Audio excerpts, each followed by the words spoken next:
বাংলাদেশ ব্যাংকের সাবেক deputy governor Sitanshu Kumar সুর চৌধুরী ওরফে এসকে সুরের দুর্নীতি নিয়ে কথা বলেন অন্তর্বর্তী সরকারের আইন উপদেষ্টা অধ্যাপক আসিফ নজরুল। রবিবার ২৬ জানুয়ারি রাতে সামাজিক যোগাযোগ মাধ্যম ফেসবুকে এই সংক্রান্ত একটি স্ট্যাটাস দেন।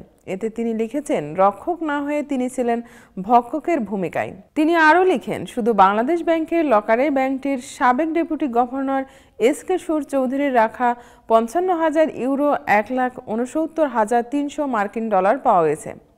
পাশাপাশি ৭০ লাখ টাকার এফডিআর ও প্রায় ১,২০ লাখ টাকার মূল্যের ১ কেজি সোনার অলংকারও সেখান থেকে জব্দ করা হয়েছে। পুরো তদন্ত হলে হয়তো আরও বহু কিছু উদ্ধার হবে তার কাছ থেকে। অভিযোগ রয়েছে, রক্ষক না হয়ে তিনি ছিলেন ভক্ষকের ভূমিকায়।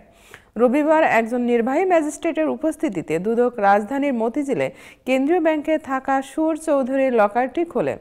লকারে ৩টি এসডি সেফ ডিপোজিট নম্বরে মোট ৪,৬৯,৯৮,৩৪৯ টাকা মূল্যের বিদেশি মুদ্রা ও স্বর্ণ অলংকার পাওয়া যায়। এর মধ্যে ইউরো ৫৫,০০০ মার্কিন ডলার ১,৬৯,৩০০ এফডিআর ৭০ লাখ টাকা ও স্বর্ণ অলংকার ৮৬.২২ ভরি। এসব অর্থ সম্পদ কেন্দ্রীয় ব্যাংকের হেফাজতে রাখা হয়েছে। পরবর্তী সময়ে এগুলো আদালতে উপস্থাপন করে আদেশ অনুযায়ী সংরক্ষণ করা হবে। দুদক কর্মকর্তারা লকারে থাকা স্বর্ণ অলংকারের তালিকা তৈরি করেন। তাতে দেখা যায় ৮৬.২২ ভরি স্বর্ণের মধ্যে চেইন ২৩টি, টিকলি 2টি, কানের দুল 14টি, লকেট 3টি, চুড়ি 6টি, টার্সেল সহ সীতাহার 2টি, আংটি 3টি, কয়েন 3টি, চামচ 1টি, নলক 1টি, ব্রেসলেট 1টি, টার্সেল সহ গলার হার 3টি এবং টার্সেল সহ মুকুট 1টি। ছাড়া হাতে পরার চূড় 2 পিস, চুড়ি 2 পিস, সীতাহার 1 পিস, মুকুট 2 পিস, লকেট 2 পিস, টিকলি 1 পিস, গলার চেইন 3 পিস, গলার হার 2 পিস, কানের দুল 8 পিস এবং স্বর্ণ বোতাম 4 পিস।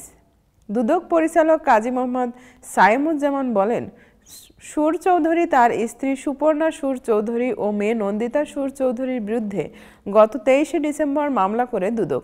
মামলাটি তদন্ত করতে গিয়ে তার নামে বিপুল অর্থ সম্পদের তথ্য পাওয়া যায়। গত ১৪ জানুয়ারি সুর চৌধুরীকে গ্রেপ্তার করা হয়। পরে ১৯ জানুয়ারি দুদক তার ঢাকার ধানমন্ডির বাসায় অভিযান চালিয়ে নগদ ১৬,২৫,০০০ টাকা জব্দ করে। দেশের আর্থিক খাত থেকে কয়েক হাজার কোটি টাকা আত্মসাৎকারী পি.কে. হালদারের প্রতাপশালী সহযোগী ছিলেন সুর।